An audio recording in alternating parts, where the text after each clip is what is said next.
Une chapelle surmontée d'un marronnier au milieu d'un vaste champ valdoisien, c'est l'une des œuvres emblématiques d'Olivier Verlet. La moitié de l'exposition est consacrée au paysage du Vexin français. Son inspiration lui vient de la maison de ses grands-parents, où il se rendait étant jeune, à Montagny-en-Vexin. Avec ses photographies en noir et blanc, il offre une vision originale de ces paysages de l'Est du Val d'Oise. Tout est en couleur, évidemment, dans la réalité, autour de nous, mais je trouve dans le noir et blanc des graphismes plus évidents, plus beaux, plus nets, plus affirmés. Et j'aime beaucoup l'idée aussi de travailler sur un paysage qui m'est proche et qui m'est directement accessible quand je le souhaite.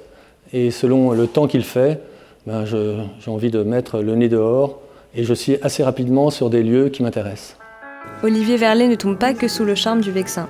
Il a d'autres sources d'inspiration comme le Gers, les Monts Sibyllins ou même la Castille. Son objectif, partager sa passion pour les paysages. À travers ces expositions, c'est surtout le plaisir de pouvoir continuer à faire ce que l'on aime et de rebondir d'une exposition sur l'autre, de faire des rencontres, de pouvoir communiquer autour de ce que l'on aime faire.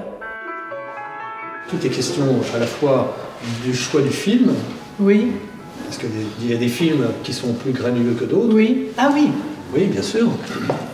Ça dépend aussi de la chimie qu'on va utiliser pour le révélateur. Olivier Verlet travaille ses photos en argentique et en noir et blanc. Une autre manière de faire découvrir des paysages qui plaît aux visiteurs. Je suis sous le charme toujours de la photo en noir et blanc. De plus, je suis natif du Vexin, donc c'est une région que j'aime beaucoup, que j'admire régulièrement et que je vois ici vraiment dans toute sa splendeur. Pour être transporté au cœur du Vexin, vous pourrez admirer cette exposition du 23 avril au 17 septembre au musée Louis Saint-Lec de l'Isle-Adam.